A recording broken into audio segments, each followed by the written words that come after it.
Are you happy? Yes, I am happy. Good, very good. വളരെ സന്തോഷം. നിങ്ങളൊക്കെ മാറ്റത്തിന് തയ്യാറായിക്കൊണ്ടിരിക്കുകയാണ്. Are you happy? Yes, I am happy. Are you happy? Yes, I am happy. Very good. ഇനി are you happy ചോദിക്കുമ്പോൾ ഇങ്ങനെ രണ്ട് കൈ action കാണിച്ചിട്ട് യെസ് ഐ ആം ഹാപ്പി പറഞ്ഞു കേട്ടോ. രണ്ട് കൈയും ഓക്കെ റെഡി? അങ്ങനെ ഇങ്ങോട്ട് okay. Are you happy? Yes, I am happy. Are you happy? Yes, I am happy. Are you happy? Yes, I am happy. ഇനി തൊട്ടടുത്ത ആൾക്ക് കൈ കൊടുത്തിട്ട് യെസ് ഐ ആം ഹാപ്പി അയാൾ അവരെ മുഖത്ത് നോക്കി ചിരിച്ചുകൊണ്ട് കൊടുക്കണം കേട്ടോ. ഇങ്ങനെ ഇങ്ങനെ ആക്കരുത്. സന്തോഷത്തോടെ പുഞ്ചിരി ദാനമല്ലേ അല്ലേ?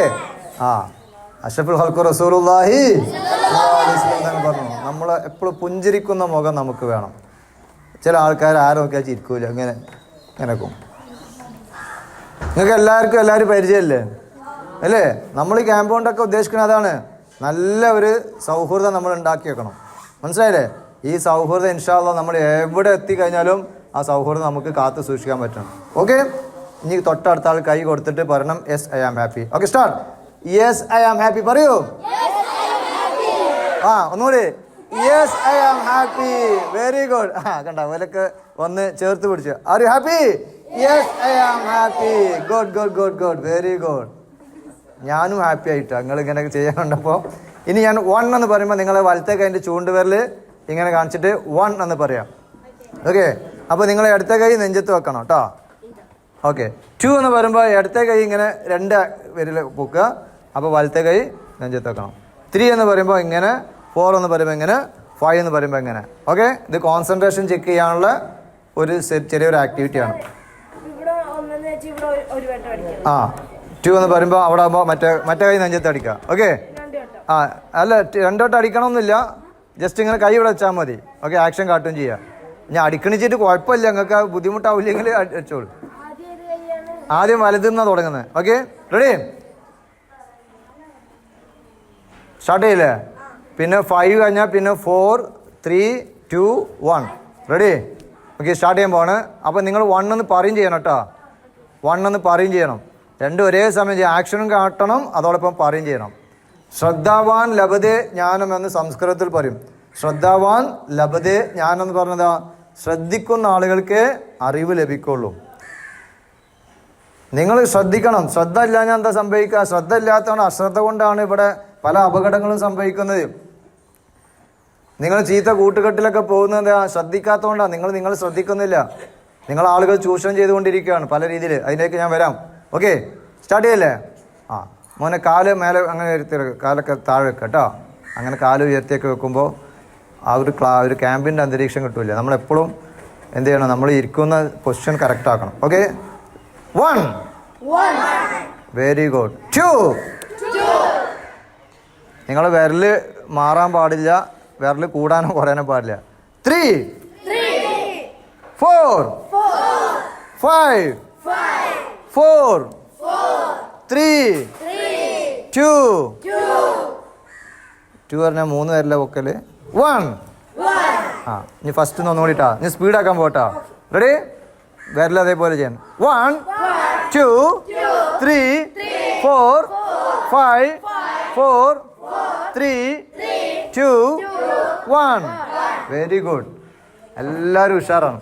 ഇനി ഞാൻ 1 എന്ന് പറയുമ്പോൾ നിങ്ങൾ ഈ ആക്ഷൻ കാട്ടും ചെയ്യണം, അതോടൊപ്പം ഹാ ഹാ.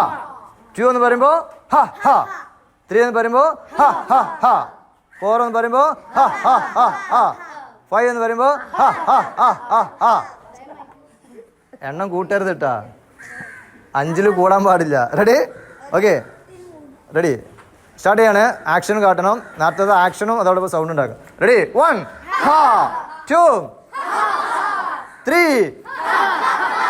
4 5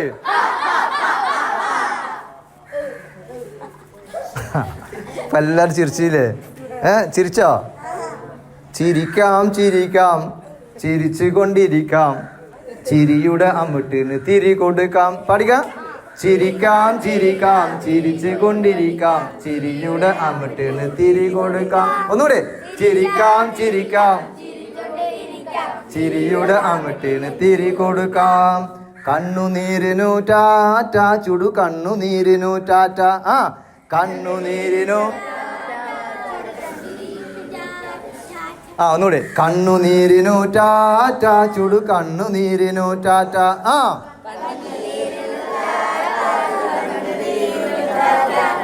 ചിരിക്കാം ചിരിക്കാം ചിരിച്ചു കൊണ്ടിരിക്കാം ചിരിയുടെ അമ്മിട്ടിന് തിരി കൊടുക്കാം.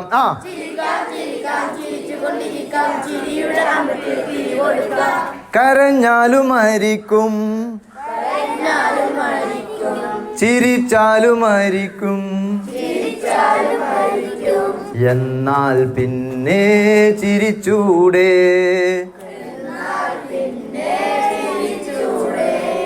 ചിരിക്കാം ചിരിക്കാം ചിരിച്ചു കൊണ്ടിരിക്കാം ചിരിയുടെ അമ്മിട്ടിന് തിരി കൊടുക്കാം.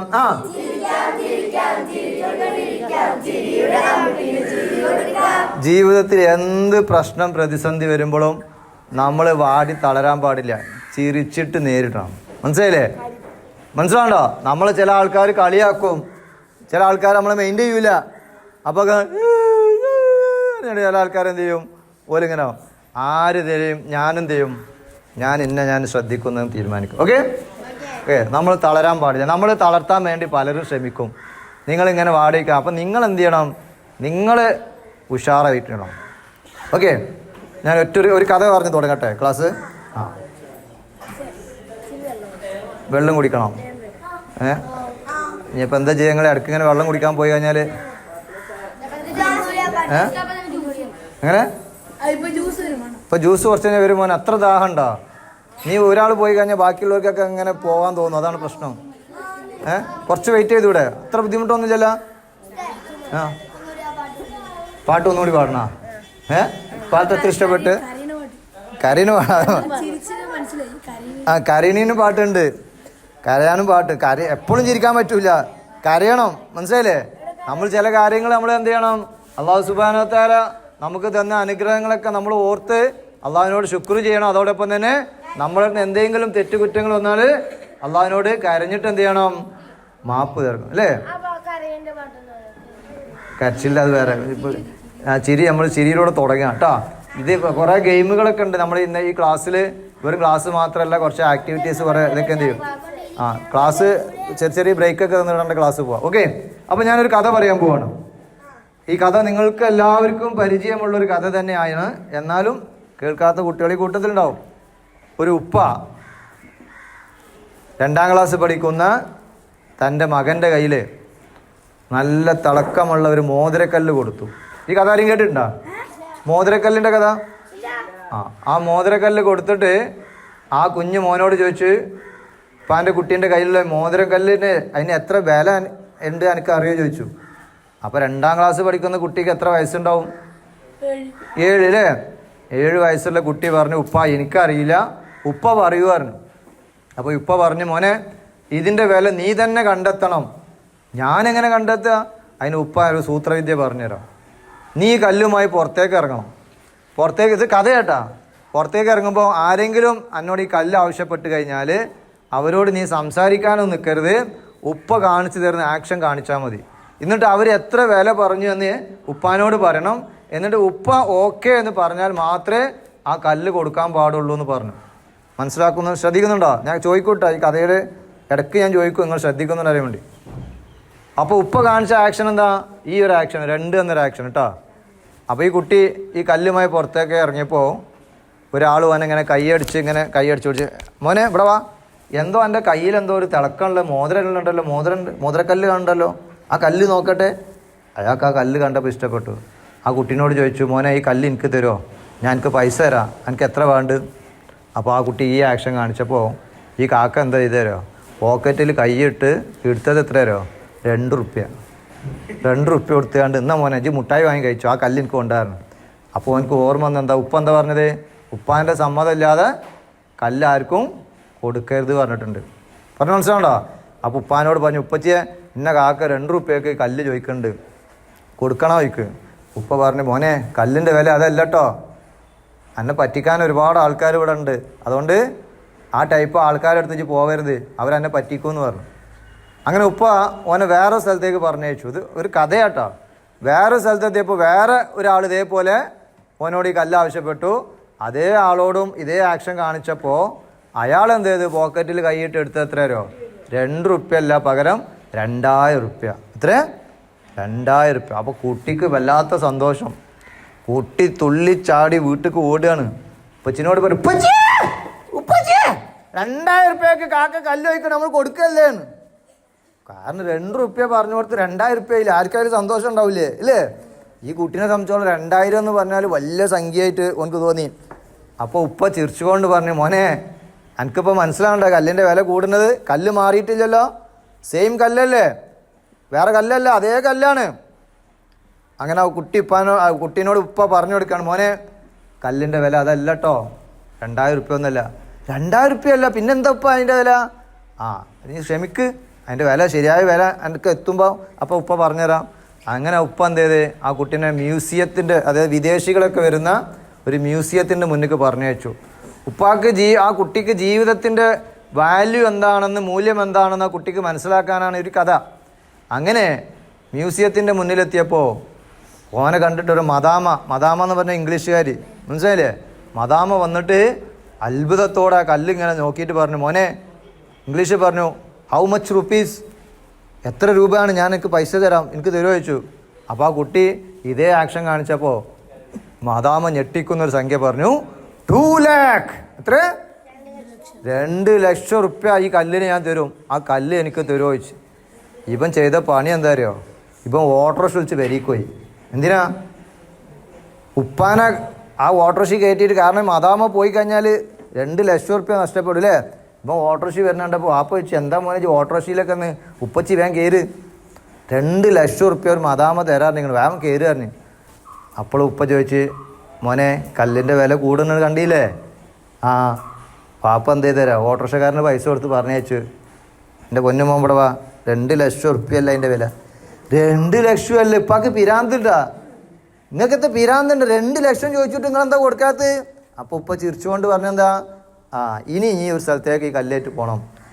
അങ്ങനെ ഉപ്പ ഓൻ എന്ത് ചെയ്ത് ഡയമണ്ട് ഷോറൂമിലേക്ക് പറഞ്ഞു. ഡയമണ്ട് പറഞ്ഞാൽ സ്വർണത്തേക്കാളും വില എന്തിനുണ്ട്? ഡയമണ്ടിനുണ്ട്. അങ്ങനെ ഡയമണ്ട് ഷോറൂമിലെത്തിയപ്പോൾ അതിൻ്റെ മുതലാളിയുടെ മേശൻ്റെ മുന്നിൽ ഈ കല്ലെടുത്ത് എത്തിയപ്പോൾ ആ കല്ല് നോക്കിയിട്ട് ആ കുട്ടീനെ അയാൾ അത്ഭുതത്തോടെ നോക്കുകയാണ്. എന്നിട്ട് ആ കുട്ടീനോട് ചോദിച്ചു, മോനെ നീ കൊണ്ടുവന്ന കല്ലിൻ്റെ വില എനിക്കറിയോ ചോദിച്ചു. കുട്ടി തലയാട്ടി പറഞ്ഞു, എനിക്കറിയാം. ഇങ്ങനെ കാണിച്ചപ്പോൾ അയാൾ തലയാട്ടി പറഞ്ഞു, ശരിയാണ് മോനെ, 2 കോടി രൂപയുടെ ഡയമണ്ടാണ് എൻ്റെ കയ്യിലുള്ളത്. 2 കോടി രൂപ. ഈ കുട്ടി പിന്നെ കഥ അടക്കട്ടെ, കുട്ടിയെ ചിലപ്പോൾ ബോധം കെട്ട് വീണിട്ടുണ്ടാവും അല്ലേ? ആ കുട്ടി ആ 2 റുപ്യേൻ്റെ ആ കല്ലേറ്റാണ് ഇങ്ങനെ, അല്ലേ, 2 കോടി റുപ്യേൻ്റെ കല്ലേറ്റാണ് കുട്ടി ഇതുവരെ നടന്നിട്ട്. ആ കുട്ടീനെ ആരെങ്കിലുമൊക്കെ തട്ടിക്കൊണ്ടുപോകാൻ സാധ്യത ഉണ്ടായിരുന്നില്ലേ? പക്ഷെ ആലോചിച്ച് നോക്കാണ്, ഇവിടെ കഥ അടക്കട്ടെ, അള്ളാഹു സുബ്ഹാനഹു തആല നമ്മളെ മനുഷ്യരായി ഈ ലോകത്തേക്ക് പറഞ്ഞയച്ചു. അള്ളാഹു സുബ്ഹാനഹു തആല നമുക്ക് ഒത്തിരി കഴിവുകൾ നമുക്ക് തന്നിട്ടുണ്ട്, ഉണ്ടോ ഇല്ലയോ? നമ്മൾ മരിച്ച് മഹ്ശറിൽ എത്തിക്കഴിഞ്ഞാൽ അള്ളാഹു സുബ്ഹാനഹു തആലയുടെ മുന്നിൽ 5 ചോദ്യങ്ങൾക്ക് മറുപടി പറയാതെ ഒരടി അങ്ങോട്ട് വെക്കാൻ പറ്റൂല. അതിൽപ്പെട്ട ഒരു ചോദ്യം എന്താണ്? അള്ളാഹു തആല നമുക്ക് തന്ന കഴിവ് നിങ്ങൾ എങ്ങനെ ഉപയോഗിച്ചു അല്ലേ? ആണോ അല്ലേ? നിങ്ങൾക്ക് ഓരോരുത്തർക്കും അള്ളാഹു സുബ്ഹാനഹു തആല ഒരുപാട് കഴിവുകൾ തന്നിട്ടുണ്ട്. എന്നാൽ ഈ കഴിവുകൾ മനസ്സിലാക്കാതെ ചീത്ത കൂട്ടുകെട്ടിലും അനാവശ്യ കൂട്ടുകെട്ടിലും പെട്ട് നശിച്ചു പോകുന്ന എത്രയോ മക്കളുണ്ട്. ഞാൻ മലപ്പുറം ചൈൽഡ് ലൈനിൽ ഏകദേശം ഒരു 8 വർഷത്തോളം പ്രവർത്തിച്ചിട്ടുണ്ട്. എത്ര മക്കളാണ് തെറ്റായ ചീത്ത കൂട്ടുകെട്ടിൽ പെട്ടിട്ട് വേണ്ടാത്ത അനാവശ്യമായ പല കാര്യങ്ങളും ചെയ്യുന്നുണ്ട്. മനസ്സിലാവുന്നുണ്ടോ? നമ്മളെ ശരീരത്തിൽ നമ്മൾ ഔറത്ത് പറയുന്നത് മറ്റൊരാൾക്ക് തൊടാനോ മറ്റൊരാൾക്ക് കാണാനോ പാടുണ്ടോ? ഇല്ലല്ലോ. എന്നാൽ ചില കുട്ടികൾ എന്ത് ചെയ്യുന്നില്ല, മറ്റൊരാൾ നമ്മളെ ഔറത്തിലേക്ക് തൊടാൻ വരുമ്പോൾ, മറ്റൊരാൾ നമ്മളെ ഔറത്ത് കാണാൻ ശ്രമിക്കുമ്പോൾ, നമ്മൾ കുളിക്കാൻ ബാത്റൂമിൽ കയറുമ്പോൾ നമ്മളെ ഔറത്ത് വേറൊരാളെ മുന്നിൽ വെളിപ്പെടുത്താൻ പാടുണ്ടോ? വേറൊരാൾ നമ്മളെ തോർത്തുമുണ്ട് ഇങ്ങനെ പൊക്കാൻ സമ്മതിക്കാൻ പാടുണ്ടോ? ഞാൻ അങ്ങനെ ചെയ്യുന്നുണ്ട് എന്നല്ല പറയുന്നത്. പക്ഷെ ചില കുട്ടികൾ അങ്ങനെയൊക്കെ ചെയ്യാറുണ്ട്. നമ്മൾ കിടന്നുറങ്ങുന്ന സമയത്ത് മറ്റൊരാൾ വന്നിട്ട് നമ്മുടെ ഔറത്തിൻ്റെ ഭാഗം, നമ്മളെ പ്രൈവറ്റ് ഭാഗം ഓനിങ്ങനെ ടച്ച് ചെയ്യാൻ വരും. അപ്പോൾ അവനോട് പറയണം, വേണ്ട, ഈ തരത്തിൽ എൻ്റെ അടുത്തേക്ക് വന്നാൽ എൻ്റെ സ്വഭാവം മാറും, ഞാൻ ഉസ്താദിനോട് പറയും, അല്ലെങ്കിൽ ഞാൻ ഇതാവും, വെറുതെ അതിന് നിൽക്കണ്ട, അങ്ങനെ പറയാൻ നമുക്ക് പറ്റണം. മനസ്സിലായില്ലേ? കാരണം ഒരു കുട്ടീൻ്റെ ഒരു കേസ് ഞങ്ങൾ ചൈൽഡ് ലൈനിൽ ഞാൻ വർക്ക് ചെയ്യുന്ന സമയത്ത് വന്നു. ഒരു കുട്ടി ഒരു കടയിലേക്ക് സാധനം വാങ്ങാൻ പോയി. സാധനം വാങ്ങാൻ പോയപ്പോൾ ആ കടയിൽ ആ കാക്ക എന്ത് ചെയ്ത് സാധനം വാങ്ങുന്നതിനിടയിൽ കുട്ടിയുടെ പ്രൈവറ്റ് ഭാഗം പിടിച്ചു. എന്നാൽ ആ കുട്ടി എന്നാലും അത് വീട്ടിൽ പോയി പറയണ്ടേ? കുട്ടി പറഞ്ഞിട്ടില്ല. കുട്ടി ഇപ്പോൾ കാക്ക നിങ്ങൾ എന്തെങ്ങനെ കയറിയിട്ട് കുട്ടി നിസ്സാരാക്കി. പക്ഷേ ആ കാക്ക പിന്നെ ഇതെന്ത് ഓനെ പൈസ ഒക്കെ കൊടുത്ത് പല രീതിയിലേക്ക് തെറ്റായ രീതിയിലേക്ക് ഓനെ കൊണ്ടുപോയി. ഇനി വേറൊരു കേസ് പറയാം. ചില കുട്ടികൾക്കൊരു സ്വഭാവമുണ്ട്, പരിചയമില്ലാത്ത വണ്ടിക്ക് ഇങ്ങനെ കൈ കാട്ടിയിട്ട് ലിഫ്റ്റ് ചോദിച്ചു പോകുന്ന സ്വഭാവമുണ്ട്. മനസ്സിലാവുണ്ടോ? ഇനി പരിചയമുള്ള വണ്ടിയാണെങ്കിൽ നമ്മൾ ശ്രദ്ധിക്കണം. ഞങ്ങൾ മലപ്പുറം ജില്ലയിൽ പടപ്പറമ്പ് എന്ന് പറഞ്ഞ സ്ഥലമുണ്ട്. പടപ്പറമ്പ് മനസ്സിലല്ലേ? ഞാൻ ഒരിക്കൽ ഞായറാഴ്ച ദിവസം ചൈൽഡ് ലൈൻ്റെ ഓഫീസിൽ ഇരിക്കുമ്പോൾ ചൈൽഡ് ലൈൻ എന്ന് പറഞ്ഞാൽ 24 മണിക്കൂറും പ്രവർത്തിക്കുന്ന ഒരു സംവിധാനമാണ്. 1098 1098. അപ്പോൾ ഒരു ഞായറാഴ്ച ദിവസം ഒരു +1 പഠിക്കുന്ന ഒരു ആൺകുട്ടി ചൈൽഡ് ലൈൻ്റെ ഓഫീസിലേക്ക് ഇങ്ങനെ കയറി വരികയാണ്. ഞാൻ ചോദിച്ചു, എന്താ മോനെ? സാറേ, എനിക്ക് ഒരാൾക്കെതിരെ കേസ് എടുക്കണം പറഞ്ഞു. കേസോ? എന്തോ പ്രശ്നം? ഞാൻ എൻ്റെ ഉമ്മാൻ്റെ വീട്ടിൽ കല്യാണത്തിന് പോയതായിരുന്നു. കല്യാണത്തിന് പോയ സമയത്ത് ഞാൻ എൻ്റെ ബസ് ഇറങ്ങിയിട്ട് കല്യാണ വീട്ടിലേക്ക് കുറച്ചാണ്ട് നടക്കാണ്ട് ഏകദേശം ഒരു 400 മീറ്റർ നടക്കാനുള്ളൂ. ഓനക്ക് നടക്കാൻ മടി. ഓനെ പോണ വണ്ടിക്കൊക്കെ ഇങ്ങനെ കൈ കാട്ടുക. +1 പഠിക്കുന്ന കുട്ടി, പക്ഷെ വലിയ കുട്ടിയാണ്. മനസ്സിലേ?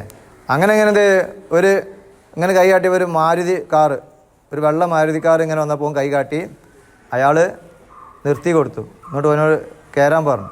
ഓൻ മുന്നിൽ കയറി. അപ്പോൾ അയാൾ ചോദിച്ചാൽ എവിടേക്കാണ് നീ പോകണമെന്ന് ചോദിച്ചു. എനിക്കിങ്ങനെ ഇവിടെ ഒരു കല്യാണ വീട്ടിൽ പോകണ്ട്. ആ കല്യാണം എനിക്കും പോകാനുണ്ട്. എനിക്കും ആ കല്യാണത്തിനുള്ളത് തന്നെയാണ്. ഞാനും ആ കല്യാണത്തിന് പോകേണ്ട ആളാണ്. അപ്പോൾ അയാൾ പറഞ്ഞു, എനിക്ക് ഒരു വേറെ വൈക്ക് ജസ്റ്റ് ഒന്ന് എൻ്റെ ഒരു വീട് വരെ പോയിട്ട് ഞാൻ അങ്ങോട്ട് പോകും, എനിക്ക് കുഴപ്പമൊന്നുമില്ല ചോദിച്ചു. കുഴപ്പമില്ല, നിങ്ങൾ അങ്ങോട്ട് തന്നെ അല്ലേ? ഞാനും അങ്ങോട്ട് തന്നെയാണ്. അങ്ങനെ അയാൾ എന്ത് ചെയ്ത് ഇങ്ങനെ പോകുന്ന ഇടയിൽ വേറെ റൂട്ട് കൂടെ കാർ എടുത്തു. ആ റോഡെന്ന് പറഞ്ഞാൽ ആൾ താമസമില്ലാത്തൊരു സ്ഥലത്ത് കൂടെ ഇങ്ങനെ പോവുകയാണ്. ഈ റബ്ബർ എസ്റ്റേറ്റൊക്കെ ഉള്ളവർ അതിൻ്റെ ഇങ്ങനെ പോകുമ്പോൾ ഈ കുട്ടിക്ക് എന്തോ ഒരു പന്തികേട്. ഇങ്ങനെ യാത്രയുടെ ഇടയിൽ അയാൾ എന്തേലും വണ്ടി ലോക്ക് ചെയ്തു. പിന്നെ അയാൾ ചെയ്ത പണി എന്തേരോ, ഓൻ്റെ തുടയുടെ ഭാഗത്തേക്ക് അയാളിങ്ങനെ ഡ്രൈവിങ് ഇതിങ്ങനെ ഗീറിങ്ങനെ തിരിക്കില്ലേ, അതിൻ്റെ അടിയിൽ കൂടെ ഓൻ്റെ തുടയുടെ ഭാഗം ഇങ്ങനെ ടച്ച് ചെയ്യാൻ തുടങ്ങി. അപ്പോൾ ഓനക്ക് മനസ്സിലായി ഇത് ആൾ തിരുപ്പൻ കാക്കയാണ്. സംഗതി ആൾക്ക് എന്തോ ഒരു കുഴപ്പമുണ്ട്. തിരുപ്പെന്ന് പറഞ്ഞാൽ മനസ്സിലായില്ലേ?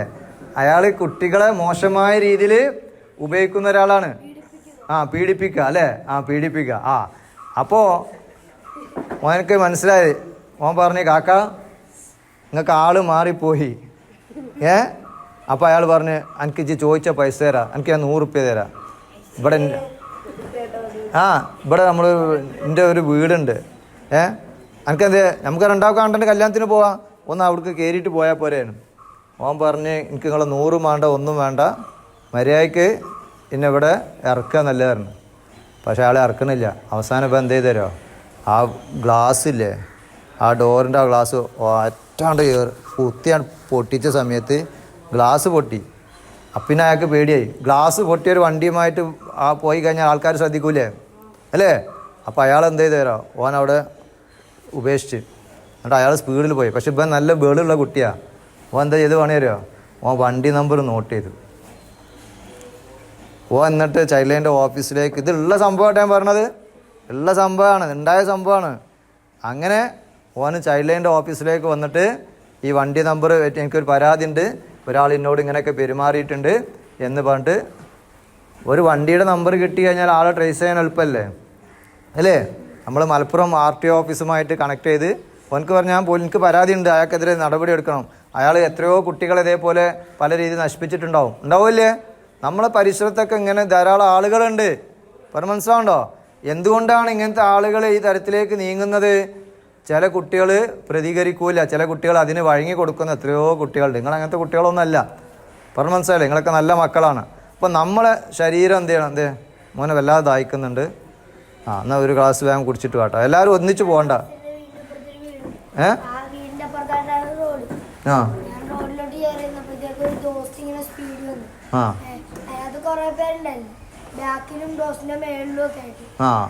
അവര് കത്തിയും വളമൊക്കെ പിടിച്ചിട്ടുണ്ട്. അപ്പോഴത്തേക്ക് ആ വീട്ടിൽ ഇത്തറിയോ ഈ അവിടെ ഇങ്ങനെ വലിയൊരു വളമാണ്, ആ വളവിൽ കൂടി അവരിങ്ങനെ കറക്കി എടുത്തോണ്ട് വന്നു. അപ്പം ഞാനിത് പറഞ്ഞതെന്ന് വെച്ചാൽ നല്ല മനുഷ്യന്മാർ ഈ ലോകത്ത് ഇഷ്ടം പോലെ ഉണ്ടോ ഇല്ലയോ?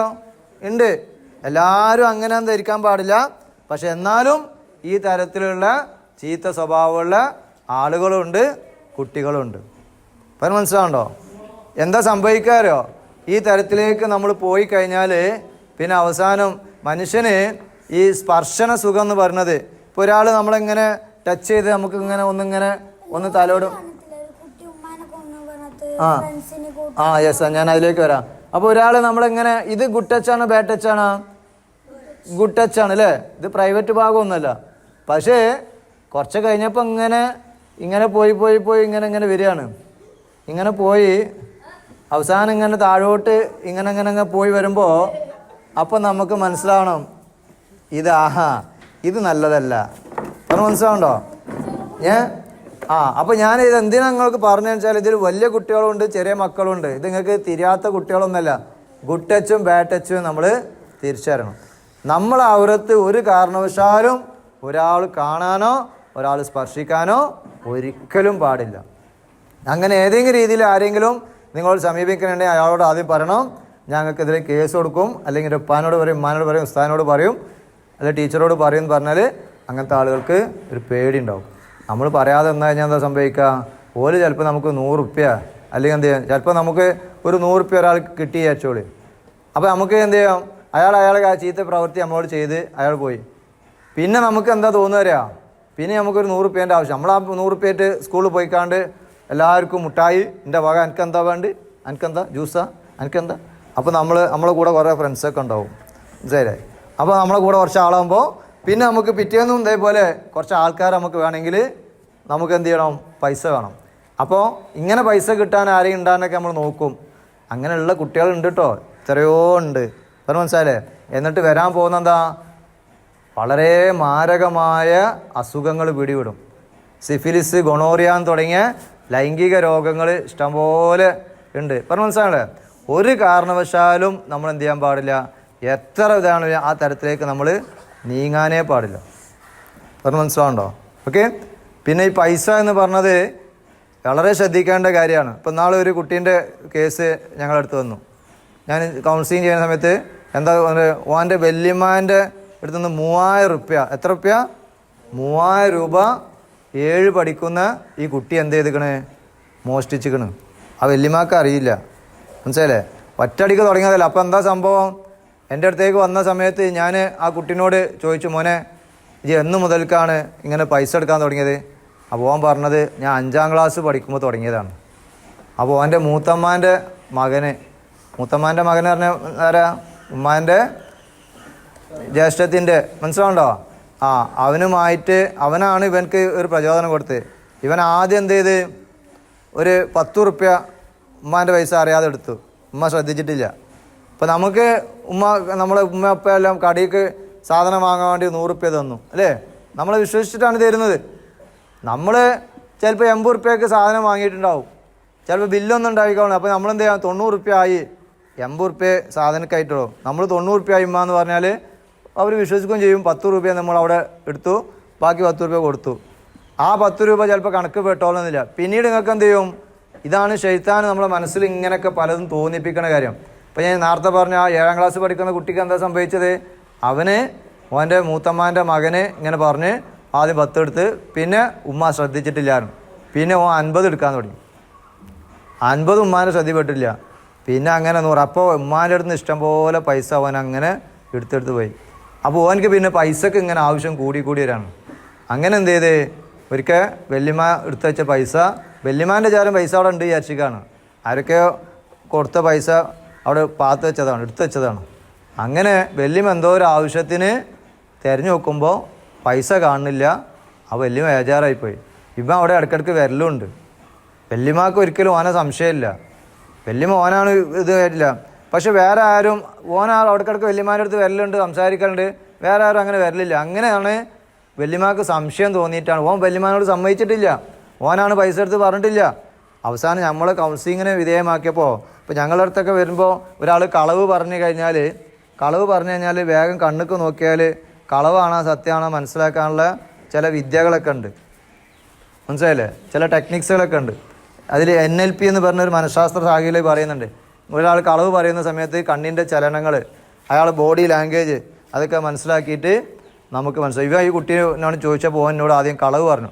അപ്പോൾ ഞാൻ അവനോട് പറഞ്ഞു, മോനെ നീ സത്യം പറ, നീ സത്യം പറഞ്ഞില്ലെങ്കിൽ ഞാൻ ഹിപ്നോട്ടിസം ചെയ്യുമെന്ന് പറഞ്ഞു. ഹിപ്നോട്ടിസം കേട്ടിട്ടുണ്ടോ നിങ്ങൾ? ഹിപ്നോട്ടിസം പറഞ്ഞാൽ ഒരാളങ്ങനെ അർദ്ധ മയക്കാവസ്ഥയിൽ കൊണ്ടുപോയിട്ട് നമ്മൾ ചില കാര്യങ്ങൾ പറയിപ്പിക്കുക എന്നതാണ്. ഓക്കെ, അപ്പോൾ നമ്മളെ ഉള്ളിലുള്ള കള്ളത്തരങ്ങളൊക്കെ കുറേയൊക്കെ പുറത്ത് ചാടും. അപ്പോൾ എനിക്ക് ഹിപ്നോട്ടിസം ചെയ്യാൻ അറിയാം. നിങ്ങളുടെ ഉള്ളിൽ ഒരു കള്ളത്തരവും ഇല്ല, ഞാൻ അങ്ങനെ ഒരു തെറ്റും ചെയ്തിട്ടില്ല, ആരും അറിഞ്ഞാലും ഒരു കുഴപ്പമില്ല, അങ്ങനെ ഒരു കുഴപ്പമില്ല, ഇവിടെ എല്ലാവരും മുന്നിൽ ഹിപ്നോട്ടിസ് ചെയ്തോളൂ, അങ്ങനെ ഇവരെ ആരും അറിഞ്ഞാലും കുഴപ്പമില്ല എന്ന രീതിയിൽ ധൈര്യമുള്ളവർ, ഞാൻ വിളിച്ചാൽ വരേണ്ടി വരും, ധൈര്യമുള്ളവർ മാത്രം ഞാൻ വിളിച്ചാൽ വരേണ്ടി വരും കേട്ടോ. പിന്നെ വേറെ നിങ്ങൾ എന്തെങ്കിലും ചെയ്ത കള്ളത്തരൊക്കെ ഉണ്ടെങ്കിൽ ചിലപ്പോൾ പുറത്ത് ചാടും. ഓക്കെ നിങ്ങൾ ആരും അങ്ങോട്ട് പേരിങ്ങൊന്നും പറയണ്ട. നിങ്ങൾക്ക് ധൈര്യം ഉണ്ടാണെന്ന് ഞാൻ ചോദിക്കണത്, മറ്റൊരാൾക്ക് ധൈര്യം ഉണ്ടെങ്കിൽ നോക്കേണ്ട ആവശ്യമില്ല. നിങ്ങൾക്ക് ധൈര്യം ഉണ്ടാണെന്ന് ഓക്കെ. അല്ല, ഞാൻ വെറുതെ ചോദിക്കുകയാണ്, നിങ്ങൾക്ക് എത്ര ആൾക്ക് ധൈര്യം ഉണ്ട് ഞാൻ ചെക്ക് ചെയ്യാൻ പോകണം.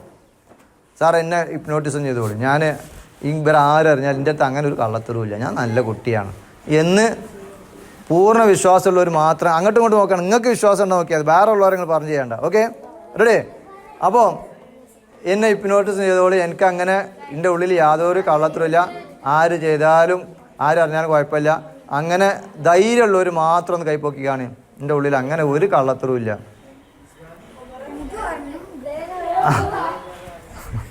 ഇത്രയും ആൾക്കാരുടെ കൂട്ടത്തിൽ എനിക്ക് ധൈര്യം ഉണ്ടാ? എന്തെങ്കിലും തെറ്റ് ചെയ്ത് ഇവരൊക്കെ അറിഞ്ഞാൽ മോശമല്ലേ? എന്തെന്താ നെഞ്ചെന്താ ഉയ്യണ്? ധൈര്യം ഉണ്ടാ? ധൈര്യം ഉണ്ട്. ഞാൻ ഈ ചോദ്യം ചോദിച്ചത് എന്തിനാ അറിയോ? ഈ ചോദ്യം ചോദിച്ചത് നിങ്ങൾ ഹിപ്നോട്ടിസം ചെയ്യാനൊന്നും അല്ല. മനസ്സിലാണ്ടോ? ഇത് നമുക്ക് തന്നെ അറിയാം, നമ്മൾ ചില ചെയ്യുന്ന പ്രവൃത്തികൾ ശരിയല്ല എന്ന് നമുക്ക് തന്നെ അറിയാം. ആണോ അല്ലേ? അപ്പോൾ ചെറിയൊരു ഗെയിം കളിക്കാൻ പോകട്ടോ. റെഡി അല്ലേ? ഈ ഗെയിമിൽ എത്ര ആൾക്കാർ ജയിക്കണം നോക്കട്ടെ. ജയിച്ചവർക്കൊക്കെ എൻ്റെ വക ചെറിയ സമ്മാനമുണ്ട്. സമ്മാനം ഞാൻ എന്താ ഞാൻ ഇപ്പോൾ പറയില്ല, ചെറിയ സമ്മാനമുണ്ട്. ജയിച്ചവർക്ക് മാത്രമേ ഉള്ളൂ കേട്ടോ. ഇതിൽ ഫസ്റ്റ് സെക്കൻഡ് തേർഡ് സമ്മാനം ഉണ്ടാവും. റെഡി? പക്ഷേ കള്ളക്കളി കളിക്കാൻ പാടില്ല, സത്യസന്ധമായിട്ട് കളി. തോറ്റ് കഴിഞ്ഞാൽ നിങ്ങൾ അത് സമ്മതിക്കണം കേട്ടോ. തോറ്റ് കഴിഞ്ഞാൽ സമ്മതിക്കണം. ഇവിടെ ഒക്കെ റെക്കോർഡ് ചെയ്യുന്നുണ്ട്, വീഡിയോയിലൊക്കെ കാണുന്നുണ്ട്. ഇതിൽ ആര് കള്ളത്തരം ചെയ്ത് കഴിഞ്ഞാലും അതിൽ കാണാൻ പറ്റും. അപ്പോൾ ഈ ഗെയിമിൻ്റെ പേര് എന്തായാലും നിങ്ങൾ ചിലപ്പോൾ കളിച്ചിട്ടുണ്ടാവും. ഈ ഗെയിമിൻ്റെ പേര് നോട്ടൊക്കെ അവിടെ മാറ്റി വെച്ചോളൂ. ഈ ഗെയിം വളരെ വാശിയേറിയ മത്സരമാണ് ഇവിടെ നടക്കാൻ പോകുന്നത്. ഈ ഗെയിമിൻ്റെ പേര് ഐസേ ഗെയിം. എന്താണ്? ഐസേ ഗെയിം. ഗെയിമിൻ്റെ പേരെന്താ? നിങ്ങൾ എന്ത് ചെയ്യണമെങ്കിലും ഐസേ എന്ന ഇൻസ്ട്രക്ഷൻ ഇല്ലാതെ ചെയ്യാൻ പാടില്ല. ഐസേ എന്ന ഇൻസ്ട്രക്ഷൻ ഇല്ലാതെ ചെയ്യാൻ പാടില്ല. ഇപ്പോൾ ഉദാഹരണം പറയുകയാണെങ്കിൽ ഐസേ സ്റ്റാൻഡപ്പ് എന്ന് പറഞ്ഞാൽ എഴുന്നേൽക്കാൻ പാടുള്ളൂ. ഐസേ ഹാൻഡ്സ് അപ്പ് പറഞ്ഞാൽ കൈപ്പൊക്കാൻ പാടുള്ളൂ. മനസ്സിലാവില്ലേ? നിങ്ങൾ മുമ്പ് കളിച്ചിട്ടുണ്ടാവും. പക്ഷേ ഇനി അഥവാ തെറ്റി വിചാരിച്ചോട് തുടർന്ന് കളിക്കാതിരിക്കരുത്, തുടർന്നും കളിക്കുക. തീരെ തെറ്റ് വരുത്താതെ എത്ര ആൾക്കാർ കളിച്ചു എന്നതാണ്, അവരെയാണ് നമ്മൾ വിജയികളായിട്ട് പ്രഖ്യാപിക്കുക. പറഞ്ഞു മനസ്സിലാവുണ്ടോ? എല്ലാവർക്കും മനസ്സിലായോ? ക്ലിയർ അല്ലേ? ഡൗട്ട് ഒന്നുമില്ലല്ലോ? The game started now. Hands down. I say പറയാതെ കുറെ ആൾക്കാർ കൈ താത്തി. I say hands down. Sit down. I say sit down. ഇതിൽ കുറെ ആൾക്കാർ ഔട്ടായി, കുറെ ആൾക്കാർ ഔട്ടായിട്ടില്ല. ഓക്കെ, ഇനി ഐസേ ക്ലാപ്പ് എന്ന് പറയുമ്പോൾ നിർത്താതെ കൈയടിക്കണം കേട്ടോ. Okay, I say clap. Stop. I say stop. Stop എന്ന് പറഞ്ഞപ്പോൾ കുറെ ആൾക്കാർ കയ്യടി നിർത്തി. ആദ്യം ഒന്നും ഇല്ല. ഓക്കെ, ഇനി ഒരു തെറ്റും വരുത്താതെ ചിലപ്പോൾ കളിച്ചവർ ഈ കൂട്ടത്തുണ്ട്. സ്റ്റോപ്പ് പറഞ്ഞപ്പോൾ കൈ അടിച്ചുകൊണ്ടിരിക്കുന്ന ആൾക്കാരുണ്ട്. ഒരു തെറ്റും വരുത്താതെ സത്യസന്ധമായി കളിച്ചവർ മാത്രം എഴുന്നേൽക്കാമോ? ഓക്കെ, ഇവരും തോറ്റു. ഞാൻ ഐസേ പറഞ്ഞിട്ടാണ് നിങ്ങൾ എഴുന്നേറ്റത്.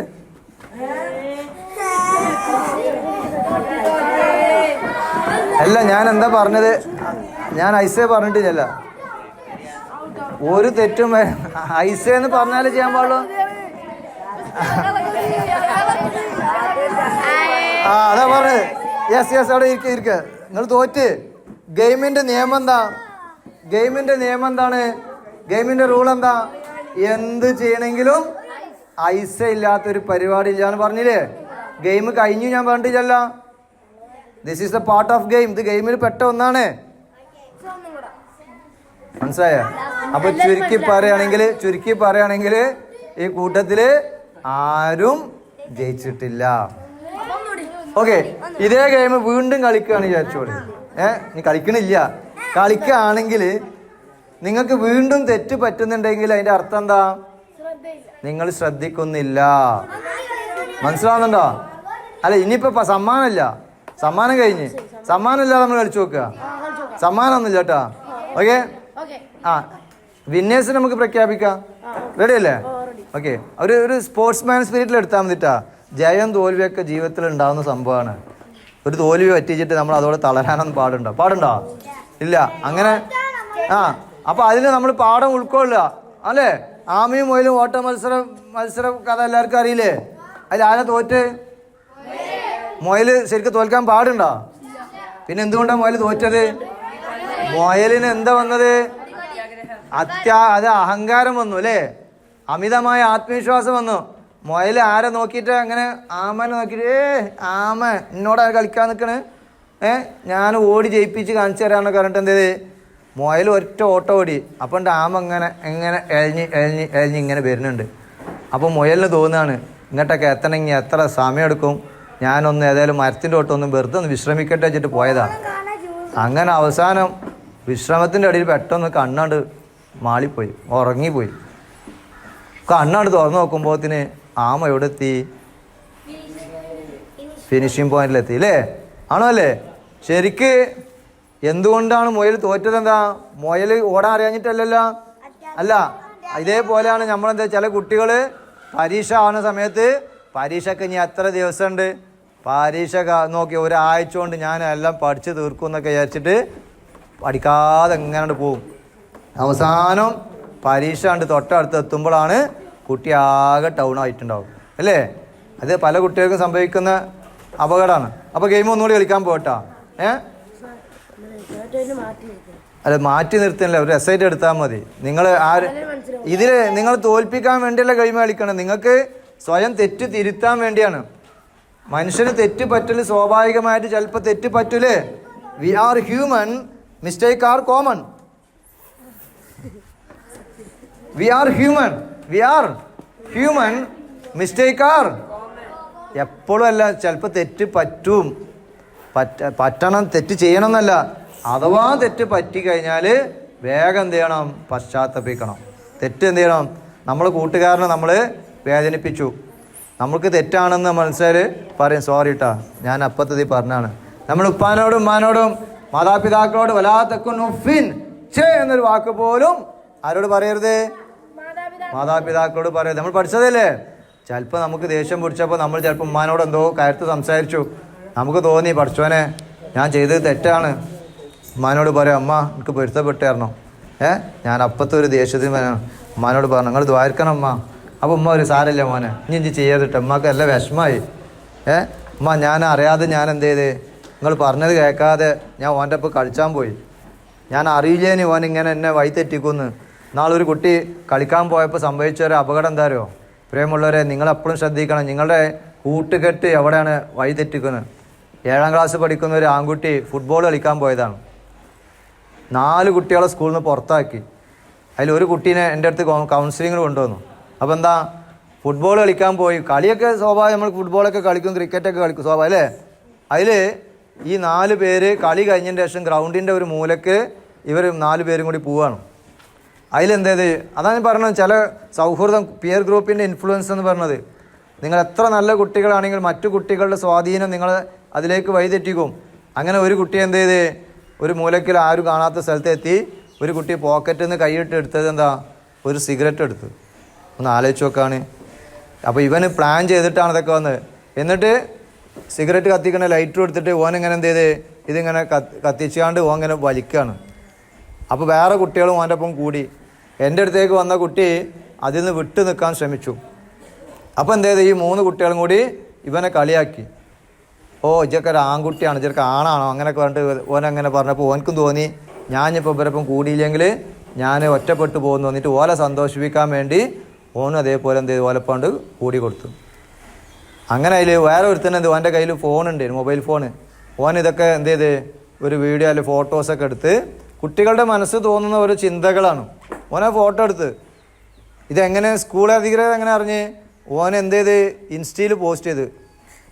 കുട്ടികളെ ബുദ്ധി ആലോചിച്ച് നോക്കുകയാണ്. ഓല് ചെയ്തത് തെറ്റാണ്. എന്നിട്ട് ഇൻസ്റ്റയിൽ പോസ്റ്റ് ചെയ്തപ്പോൾ അത് ഓരോ ആരോ കൂട്ടുകാരോ അറിഞ്ഞ് ഇവർ സ്ക്രീൻഷോട്ട് എടുത്തിട്ട് പ്രിൻസിപ്പളിന് അയച്ചു കൊടുത്ത് അങ്ങനെ അവസാനം ഇത് ആകെ കൊളായി. അങ്ങനെയാണ് ഈ വിഷയത്തിൽ. അപ്പോൾ ഓൻ ചെയ്ത് തെറ്റാണെന്ന് ഓനക്ക് ബോധ്യപ്പെട്ട് ഓൻ എന്ത് ചെയ്ത് അതാ പറഞ്ഞത്, നമ്മൾ ചെയ്യുമ്പോൾ ചില കാര്യങ്ങൾ ഇവിടെ നിങ്ങൾ എന്ത് ചെയ്ത് കഴിഞ്ഞാലും ഇതൊക്കെ ആര് കാണുന്നുണ്ട്? റബ്ബ് സുബ്ഹാനഹു വ തആല നമ്മളെല്ലാ കാര്യങ്ങളും അറിയുന്നുണ്ട് അല്ലേ? ആണോ അല്ലേ? അപ്പം അല്ലാഹു തആല അതെല്ലാം കാണുന്നുണ്ടെന്നൊരു ബോധ്യം എപ്പോഴും നമുക്ക് വേണം. ഞാനിനി നിങ്ങൾക്ക് മൊബൈലിനെ കുറിച്ച് പറയുമ്പോൾ കുറച്ചൊക്കെ പറഞ്ഞുതരാം. മൊബൈൽ ആ വിഷയം ഞാൻ അതിലേക്ക് വരുന്നുണ്ട്. അപ്പോൾ ഈ ഗെയിം ഞാൻ വീണ്ടും കളിക്കുന്നത് എന്തിനാ വെച്ചാൽ തെറ്റുകൾ നിങ്ങൾ പരമാവധി എന്ത് ചെയ്യണം? ആവർത്തിക്കാതിരിക്കാൻ. ഏറ്റവും തെറ്റുകൾ വൻപാപവും ചെറുപാപമൊക്കെ നമ്മൾ പഠിച്ചില്ലേ? മഹാഭാവങ്ങൾ പെട്ട തെറ്റുകളൊക്കെ ഉണ്ട് അല്ലേ?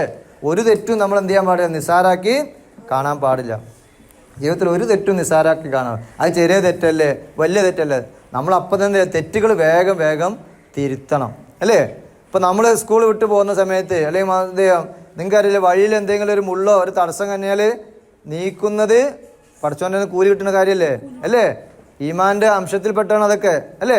വഴിയിലെ തടസ്സങ്ങൾ നീക്കി കൊടുക്കുക. നിങ്ങൾ സ്കൂൾ വിട്ട് ഓടി വരുന്ന സമയത്ത് അവിടെ വഴിയിൽ ഒരു കുപ്പിച്ചില്ല് ഇങ്ങനെ നിൽക്കുന്നുണ്ട്.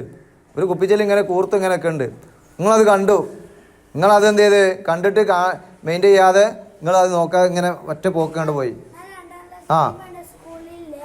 കളിക്കുന്ന സമയത്ത് കുപ്പിച്ചില്ലുണ്ടായിരുന്നു. ഞങ്ങളില്ലേ ആരും ചോട്ടണ്ട വന്നിട്ട് ഏതെങ്കിലും ഒരു പുല്ലില്ലേ അവിടെ ഇട്ട്. വെരി ഗുഡ് മോൻ്റെ നല്ലൊരു കയ്യടി. എനിക്ക് ഒരു അഭിനന്ദനം കൊടുക്കുക. എല്ലാവരും ഉഷാറായിരിക്കണം. എന്താ പേരെന്താ മോനെ? ഷാബിത്ത് അല്ലേ? ഒരു നല്ല കാര്യം. അപ്പോൾ ചില കുട്ടികൾ എന്ത് ചെയ്യില്ല, അത് മൈൻഡ് ചെയ്യാവും. അതേസമയം ആലോചിച്ച് നോക്കുകയാണ്, നമ്മൾ ആ സമയത്ത് ചിന്തിക്കണം, പഠിച്ചോനെ അള്ളാഹിനോട് നന്ദി റബ്ബേ, നീ എനിക്ക് ഞാൻ കണ്ടതുകൊണ്ട് അല്ലെങ്കിൽ എൻ്റെ കാൽമുത്തിലേ ഇനി കാണാതെ വരുന്ന കുറേ കുട്ടികളുണ്ടാവും. ഓലിപ്പോൾ അത് കണ്ടിട്ടുണ്ടാവില്ല. ഓല് ചിലപ്പോൾ ഇങ്ങനെ ഓടി വരുന്ന സമയത്ത് കാലുമേലാണ്ട് കുപ്പിച്ചില്ലാണ്ട് കുത്തി കഴിഞ്ഞാൽ നിങ്ങൾ ഉത്തരവാദിയല്ലേ? കാരണം എന്താ? അള്ളാഹു തആല നിങ്ങൾക്ക് അത് കാണിച്ചു തന്നു അല്ലേ? അപ്പം നമ്മളെ കാര്യം മാത്രം നോക്കിയാൽ മതിയോ? വേറെ ഉള്ളവർക്കും കൂടി നമ്മൾ എന്ത് ചെയ്യണം? അവർക്ക് പ്രയാസം വരാത്ത രീതിയിൽ അവരെയും നമുക്ക് എന്ത് ചെയ്യണം? സംരക്ഷിക്കണം. അവർക്കും ഇത് വരാൻ പാടില്ല. നമ്മൾ ക്യാമ്പിൽ ആർക്കെങ്കിലും ഒരാൾക്കൊരു പ്രയാസം അപകടം വരുന്നത് നമ്മൾ ഓനക്ക് പറ്റിക്കോട്ടെ, ഓനക്ക് അങ്ങനെ വേണം എന്ന് ചിന്തിക്കരുത്. അങ്ങനെ ചിന്തിച്ചു കഴിഞ്ഞാൽ എന്താ സംഭവിക്കുക? വേറെ രീതിയിൽ നമുക്ക് എന്ത് ചെയ്യും? അതാണ് നമ്മളെപ്പോഴും ഒരു കണ്ണീർ കണം മറ്റുള്ളവർക്കായി നാം പൊഴിക്കവേ ഉദിക്കുകയാണ് എൻ ആത്മാവിൽ 1000 സൗരമണ്ഡലം. ഒരു പുഞ്ചിരി നാം മറ്റുള്ളവർക്കായി ചെലവഴിക്കുകയെ ഹൃദയത്തിൽ ഉലാവുന്നു നിത്യനിർമ്മല പൗർണമി എന്ന് പറയുന്ന ഒരു മഹാകവി അക്കിത്ത് എന്ന് പറയുന്ന ഒരു കവിയുടെ വാക്കാണ്. ഒരു കണ്ണീർ കണം മറ്റുള്ളവർക്കായി നാം പൊഴിക്കവേ ഉദിക്കുകയാണ് എൻ ആത്മാവിൽ 1000 സൗരമണ്ഡലം. നമ്മളെ കൂട്ടുകാരന്, നമ്മളെ കൂടെയുള്ള ആൾക്കൊരു സങ്കടം, ഒരു വിഷമം വരുമ്പോൾ നമ്മൾ അവർ ചേർത്ത് പിടിച്ചിട്ട് എന്ത് ചെയ്യണം? സാരല്ല, ഞാനുണ്ട് എൻ്റെ കൂടെ, വിഷമിക്കണ്ട, ഇൻഷാ അല്ലാഹ് ഒക്കെ ശരിയാവും കേട്ടോ എന്നൊരു ആശ്വാസം കൊടുക്കാൻ പറ്റണം. ഒരു തവണ എനിക്കങ്ങനെ വേണം, എന്തേനെ എൻ്റെ നെളി പഠിച്ചില്ലേ, ഇങ്ങനെ പറയരുത്. ഇങ്ങനെ പറയുമ്പോൾ അല്ലെങ്കിലേ വേദനയായിട്ടൊക്കെ ഉണ്ടാവും. ഇങ്ങനെ പറയുമ്പോൾ എന്ത് ചെയ്യും? അവിടെ ഞാൻ പറഞ്ഞത് നമ്മൾ മനുഷ്യന്മാരാണ്. അല്ലാഹു തആലക്ക് ഏറ്റവും ഇഷ്ടപ്പെട്ട കാര്യം തരും, മറ്റൊരാളെ സങ്കടം, മറ്റൊരാളെ വിഷമം നമുക്ക് നീക്കി കൊടുക്കാൻ പറ്റണം. മറ്റൊരാൾക്ക് നമ്മൾ സന്തോഷം കൊടുക്കണം. വേറെ മനസ്സിലാവുണ്ടോ? അങ്ങനെയൊക്കെ ആകുമ്പോഴാണ് നമ്മളൊക്കെ മനുഷ്യന്മാരാകുമ്പോൾ man is a social animal എന്ന് പറഞ്ഞതാണ്. നമ്മൾ സാമൂഹ്യപരമായ ജീവിയാണ്. ഓക്കെ, ഈ ഗെയിം ഒന്നുകൂടി കളിക്കാട്ടോ. ഇത് നിങ്ങൾ മറ്റൊരാളെ നോക്കണ്ട, നിങ്ങൾ വീണ്ടും വീണ്ടും തെറ്റുകൾ ആവർത്തിക്കാതിരിക്കാൻ പരമാവധി ശ്രദ്ധിച്ച് കളിക്കാൻ ശ്രമിക്കുക. Ready? The game started now. I say stand up, hands up. Very good. കണ്ടോ, നിങ്ങൾ ആരും കൈ പൊക്കിയിട്ടില്ല, കാരണം നിങ്ങൾ ശ്രദ്ധിച്ചു അല്ലേ? ഒരാൾ മാത്രമല്ല, സാരില്ല. I say hands up, hands down. Hands down കൈ താത്തരുത് കേട്ടോ, ശ്രദ്ധിക്കണം. I say hands down, hands up. I say hands up, hands down. I say hands down, sit down. I say sit down. Very good. എല്ലാവരും ശ്രദ്ധിക്കുന്നുണ്ടല്ലേ? ഇനി I say clap എന്ന് പറയുമ്പോൾ നിർത്താതെ കൈയടിക്കണം. I say clap, stop. I say stop, clap. Okay, yes. എന്നാലൊക്കെ കുറേയൊക്കെ റെഡിയായില്ലേ? അതാണ് നമ്മൾ കോൺഷ്യസ് ലേണിംഗ്. ഇതിനാ പറയുന്നത് കോൺഷ്യസ് ലേണിംഗ്. നിങ്ങളെപ്പോഴും ശ്രദ്ധിക്കണം. ഓക്കെ, ശ്രദ്ധിച്ചു കഴിഞ്ഞാൽ ഒരുപാട് അപകടം നമുക്ക് രക്ഷപ്പെടാൻ പറ്റും. മനസ്സിലായില്ലേ? നമുക്ക് കൂട്ടുകാർ വേണോ വേണ്ടിയോ? വേണം. കൂട്ടുകാർ വേണം. പക്ഷെ എങ്ങനത്തെ കൂട്ടുകാർ? നല്ല കൂട്ടുകാർ. ചീത്ത കൂട്ടുകാരുണ്ടാകുമ്പോൾ ഓനെന്ത് ചെയ്യണം? അതിന് രക്ഷിക്കാൻ നമ്മൾ നോക്കണം അല്ലേ? നമ്മളെ കൂട്ടുകാരന് വഴി തെറ്റി പോകുന്നുണ്ട് എന്ന് നമുക്ക് അറിഞ്ഞു കഴിഞ്ഞാൽ നമ്മൾ ആ കൂട്ടുകാരനെ സ്നേഹിക്കുന്നുണ്ടെങ്കിൽ എന്ത് ചെയ്യണം? ഓൻ അതിനെ എങ്ങനെയെങ്കിലും കഴിച്ചിലാക്കാൻ അല്ലേ? അതിന് കഴിച്ചിൽ രക്ഷപ്പെടുത്തണ്ടേ? ഇപ്പം നിങ്ങൾക്ക് നീന്തൽ അറിയാം, നിങ്ങളെ കൂട്ടുകാരന് നീന്തൽ അറിയില്ല. നിങ്ങൾക്ക് നീന്തൽ അറിയാം, നിങ്ങളെ കൂട്ടുകാരന് നീന്തൽ അറിയില്ല. അപ്പം നിങ്ങൾ എന്ത് ചെയ്യുക? നിങ്ങൾ കുളിക്കാൻ ഒരു പുഴയുടെ അടുത്ത് പോയി, നല്ല ഒഴുക്കുള്ള ഒരു പുഴയാണ്, നിങ്ങൾക്ക് നീന്തൽ അറിയാം, ആ ഒരു ധൈര്യത്തിലാണ് നിങ്ങൾ പുഴയ്ക്ക് ഇറങ്ങണത് അല്ലേ? നിങ്ങളെ കൂട്ടുകാരന് നീന്തൽ അറിയില്ല. നീന്തൽ അറിയാത്ത കൂട്ടുകാരന് വെള്ളത്തിലേക്ക് പുഴയിലേക്ക് ഇറങ്ങുമ്പോൾ ആ കൂട്ടുകാരനെ സ്നേഹിക്കുന്ന വ്യക്തിയാണെങ്കിൽ ഓനോട് എന്താ പറയണ്ടേ? എനിക്ക് നീന്തൽ അറിയില്ല, വേണ്ടട്ടോ, നല്ല ഒഴുക്കുള്ള പുഴയാണ്, എന്നോട് ഞാൻ അന്നേ പറഞ്ഞ നീന്തൽ പഠിച്ചോണം, ഇപ്പോൾ ഇറങ്ങിക്കാണ്ട് അപകടം ഉണ്ടാവും. അതുകൊണ്ട് പൊന്നാര സുഹൃത്തെ, പൊന്നാര ചങ്ങായ, ഇജ്ജ് ഇവിടെ ഇരിക്ക്, ഇജ്ജ് വേണമെങ്കിൽ അങ്ങോട്ട് ഇറങ്ങണ്ട, ഇവിടെ വേണമെങ്കിൽ കരയിൽ വേണമെങ്കിൽ എന്ത് ചെയ്യുക? ഒന്ന് മുങ്ങി കുളിച്ചോ, ഞാൻ നീന്തൽ കണ്ടുകൊണ്ട് ഇജ്ജ് വരണ്ടാന്ന് നമ്മൾ താക്കീത് ചെയ്യൂലേ? ആണോ അല്ലേ? ചെയ്യണം. കാരണം എന്താ? നിങ്ങൾ ഓനെ രക്ഷിക്കുന്ന വിശ്വാസത്തിൽ ഓന് വെള്ളത്തിൽ ഇറങ്ങിക്കഴിഞ്ഞാൽ നിങ്ങൾക്ക് ഓനെ രക്ഷപ്പെടുത്താൻ പറ്റിക്കോളുന്നില്ല. അങ്ങനെ നിങ്ങളിങ്ങനെ നീന്തിക്കൊണ്ടിരിക്കുകയാണ്. പക്ഷെ നിങ്ങളെ കൂട്ടുകാരന് നിങ്ങളുടെ വാക്ക് ധിക്കരിച്ച് ഓന് വെറുതാണ്ട് മുന്നിക്കാണ്ട് ഇറങ്ങി ഒരു ഒഴുക്കിലാണ്ട് പെട്ടു. വെള്ളം ഇങ്ങനെ ഓനെ കൊണ്ടുകയാണ്. ഓനിങ്ങനെ കൈ കയറ്റി രക്ഷിക്കുക എന്ന് പറഞ്ഞു. പക്ഷേ നിങ്ങൾക്ക് രക്ഷപ്പെടുത്താൻ നിങ്ങളെ കൊണ്ട് കഴിഞ്ഞോളന്നില്ല. എന്നാലും നിങ്ങൾക്ക് എന്ത് ചെയ്യും? ഓനെ രക്ഷപ്പെടുത്താൻ വേണ്ടി നിങ്ങൾ കുളിക്കുന്ന സമയത്ത് ഇവിടുത്തെ തോർത്ത് മുണ്ടില്ലേ അല്ലേ? ആ മുണ്ടില്ലേ? ആ മുണ്ട് വരെ നമ്മൾ ചിലപ്പോൾ അവിടെ അവിടത്ത് നാണം നോക്കാതെ ഒരാളുടെ ജീവൻ രക്ഷപ്പെടുത്താൻ വേണ്ടി നമ്മൾ ചിലപ്പോൾ എന്ത് ചെയ്യും? പിടിക്ക്, ഞാൻ വലിച്ചോളാൻ വരും. പക്ഷേ ഓനക്ക് പിടുത്തം കിട്ടണില്ല. അത്ര ശക്തമായ ഒഴുക്കിങ്ങനെ പോവുകയാണ്. എന്ത് ചെയ്യാൻ പറ്റും? ഏതായാലും പോലെ ഞാനും പോരാന്ന് പറഞ്ഞിട്ട് പോയി കഴിഞ്ഞാൽ രണ്ടാൾ ജീവനും പോയില്ലേ? അതുകൊണ്ടാണ് പറഞ്ഞത്, നമ്മളെ അപകടത്തിൽ നമുക്കൊരാൾ വേണ്ട, അങ്ങോട്ട് ഇറങ്ങരുത്, ചെയ്യരുത് എന്ന് നമ്മളെ മാതാപിതാക്കൾ പലപ്പോഴും നമ്മളോട് പറയും. അതൊന്നും കുഴപ്പമില്ല. എത്ര കുട്ടികൾ സൈക്കിളുമായിട്ട് റോട്ടിലേക്ക് ഇറങ്ങി ഭയങ്കര സ്പീഡിൽ വണ്ടി പോകുന്ന സ്ഥലത്തേക്ക് സൈക്കിളായിട്ട് പോകുമ്പോൾ നമ്മൾ അതിൽ പോകാൻ പാടില്ലേ? ഞാൻ ശ്രദ്ധിച്ചിട്ടുണ്ട്, ചില കുട്ടികൾ മദ്രസ വിട്ട് പോകുന്ന സമയത്തൊക്കെ റോട്ടിലൊക്കെ നമ്മൾ ഈ തേങ്ങൻ്റെ അതിന് മൊച്ചിങ്ങ എന്ന് പറയും, ഞങ്ങൾ അവിടെ എന്താ പറയുക അല്ലേ? മച്ചിങ്ങ റോട്ടിൽ ഇങ്ങനെ തട്ടി കളിക്കുക. ഇങ്ങനെ വണ്ടി റോഡ് വാഹനം പോകുന്നതാണ്, അവിടെ പോയിട്ടൊക്കെ എന്ത് ചെയ്യാം? ഇതൊക്കെ ചെയ്ത് കഴിഞ്ഞാൽ അപകടം സംഭവിക്കും. പറഞ്ഞു മനസ്സിലായില്ലേ? അപ്പോൾ അതൊക്കെ ചെയ്യുമ്പോൾ നമ്മളെപ്പോഴും ശ്രദ്ധിച്ചിട്ട് പോകണമെന്നാണ് പറഞ്ഞത്. ക്ലിയർ ആവുന്നുണ്ടോ? ഞാൻ പറഞ്ഞ് മനസ്സിലാവുന്നുണ്ടോ? യെസ്. അപ്പോൾ ഇനി അടുത്തൊരു ചെറിയൊരു ഗെയിം കേട്ടോ. ഗെയിം എന്ന് പറഞ്ഞാൽ ശ്രദ്ധ ചെക്ക് ചെയ്യാനുള്ള ഗെയിമാണ്. ഞാനിത് എന്തിനാണ് ഈ ഇടയ്ക്കിടയ്ക്ക് ഇങ്ങനെ ഇത് തരുന്നത് വെച്ചാൽ ഇതിൻ്റെ ഇടയിൽ കൂടെ ഞാൻ പറയുന്ന കാര്യങ്ങളും കൂടി നിങ്ങൾ ശ്രദ്ധിക്കണം. മനസ്സിലായില്ലേ? സമ്മാനങ്ങളൊക്കെ നിങ്ങൾക്ക് ലാസ്റ്റ് ഇൻഷാല്ലാ തരും കേട്ടോ. നിങ്ങളിപ്പോൾ ഈ പെർഫോം ചെയ്തൊക്കെ ഞങ്ങൾ നിരീക്ഷിക്കുന്നുണ്ട്. നിങ്ങൾക്ക് വേണ്ട എന്ത് ചെയ്യും? നിങ്ങൾ ഓരോരുത്തരെയും ഇവിടുത്തെ ഉസ്താദുമാർ എന്ത് ചെയ്യുന്നുണ്ട്? അവർ നോക്കുന്നുണ്ട്. ലാസ്റ്റ് നിങ്ങൾ പോലും അത്ഭുതപ്പെട്ടു പോകും. ഈ കൂട്ടത്തിൽ ഏറ്റവും നല്ല ബെസ്റ്റ് പാർട്ടിസിപ്പൻസ് ആരാണെന്ന് നോക്കിയിട്ട് അവർക്കുള്ള സമ്മാനങ്ങളൊക്കെ തരും. ഇന്നിപ്പോൾ നേരത്തെ ഗെയിമിൽ കുറച്ച് ആൾക്കാർ വിന്നേഴ്സായിട്ടൊക്കെ ഉണ്ട്. മനസ്സിലായില്ലേ? അതൊക്കെ ചിലപ്പോൾ ഇന്ന് തന്നെ വന്നോളുന്നില്ല, അതൊക്കെ അവർ നോട്ട് ചെയ്യും. എന്നിട്ട് ക്യാമ്പിൻ്റെ ലാസ്റ്റ് ഈ ക്യാമ്പിലെ ബെസ്റ്റ് പെർഫോമർക്ക് നല്ല സമ്മാനങ്ങളൊക്കെ ചിലപ്പോൾ ഇൻഷാല്ലാ തരും. പറഞ്ഞു മനസ്സിലാവുണ്ടോ? അപ്പോൾ നിങ്ങൾ സമ്മാനം കിട്ടാൻ വേണ്ടിയല്ല, നിങ്ങളെ കൊണ്ട് പരമാവധി ഈ ക്യാമ്പിൽ എത്ര നല്ല ബെസ്റ്റ് പാർട്ടിസിപ്പൻ്റായിട്ട് പങ്കെടുക്കാൻ പറ്റുമോ അത് നിങ്ങൾ ശ്രദ്ധിക്കാം. ഇനി ഞാൻ നിങ്ങളെ ശ്രദ്ധ ഒന്നുകൂടി ചെക്ക് ചെയ്യാൻ പോവാണ്. റെഡി? ഒരു സൂചിയിൽ നൂല് കോർക്കുന്ന സമയത്ത് ഒരാൾക്ക് സൂചിയിൽ നൂല് കോർക്കണമെങ്കിൽ നല്ല ശ്രദ്ധ വേണ്ടേ? ആണോ അല്ലേ? ആ ഓട്ടക്കനുസരിച്ച് ആ ഓട്ടനെ നമ്മൾ ശരിക്കും ശ്രദ്ധിക്കണം. എന്നിട്ട് ആ സൂചിയുടെ ഉള്ളിലേക്ക് ആ നൂല് കോർക്കാൻ വേണ്ടി നമ്മൾ നന്നായിട്ട് നമ്മൾ അതിലേക്ക് ഫോക്കസ് ചെയ്യണം അല്ലേ? നമ്മൾ ആ നൂല് ആ സൂചിയുടെ ആ ഓട്ടയുടെ അടുത്തേക്ക് വെക്കുമ്പോൾ ചില നൂലുകൾ കയറാൻ മടി കാട്ടും, അല്ലെങ്കിൽ കയറൂല. അപ്പോൾ നമ്മൾ ആ നൂലിന് എന്താ കാട്ടുക? നാവിൽ ഒന്നൊക്കെ വായിൽ കൊണ്ടുപോയിട്ട് ഒന്ന് നമ്മൾ തിരിച്ച് ഒന്നും കൂടി എന്ത് ചെയ്യും? ഒന്ന് പാകാക്കൂലേ? അല്ലെങ്കിൽ കത്രിക എടുത്തിട്ടോ വല്ലതും ചെയ്തിട്ട് നമ്മൾ പരമാവധി അതിനെങ്ങനെ ചെറുതാക്കിയിട്ട് എന്ത് ചെയ്യും? ശരിയല്ലേ?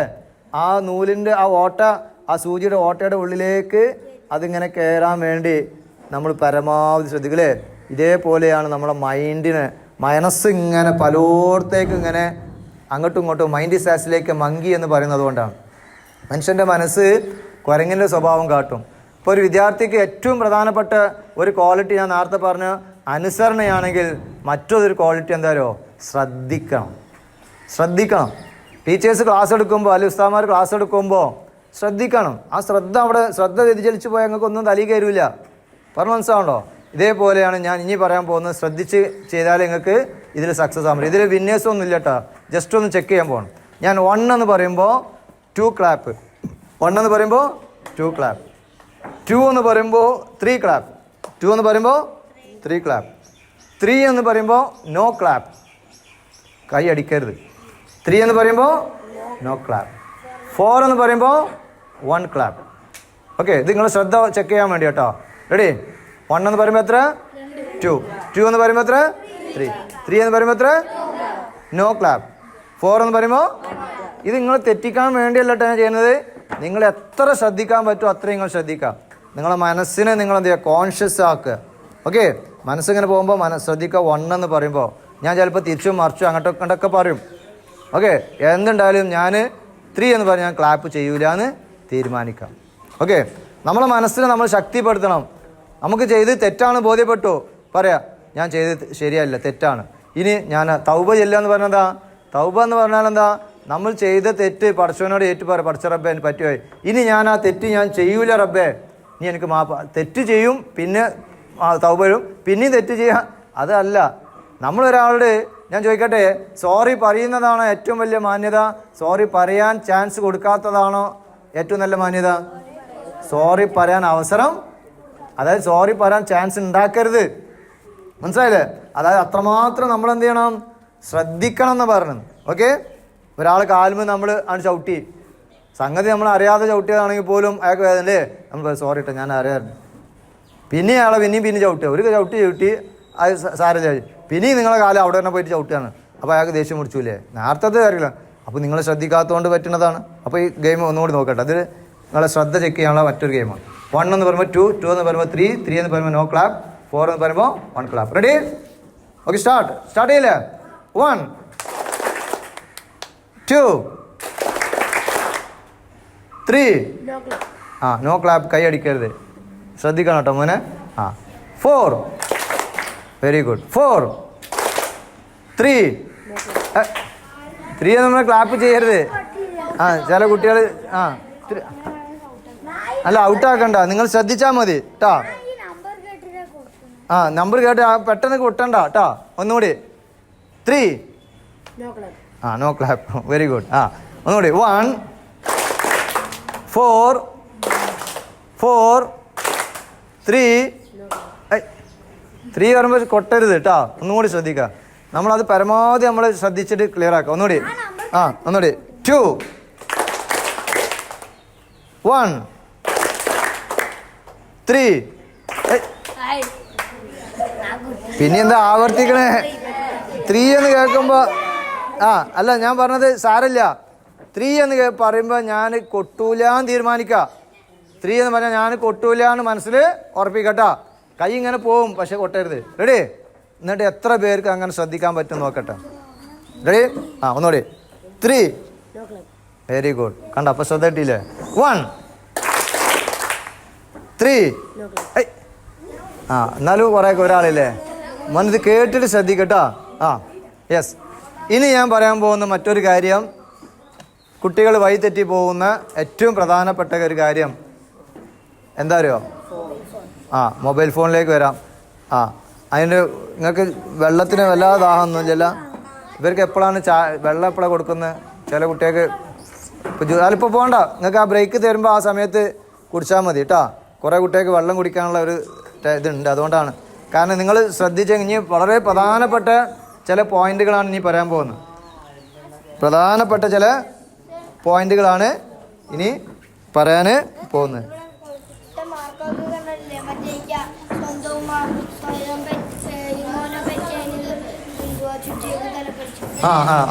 അങ്ങനെ വെള്ളം ഇപ്പം നിങ്ങൾക്ക് കൊണ്ടുവരും. ഇപ്പം നിങ്ങൾക്കൊരു 11 മണി ഒരു 2 മിനിറ്റ് കൂടി ഉണ്ട്.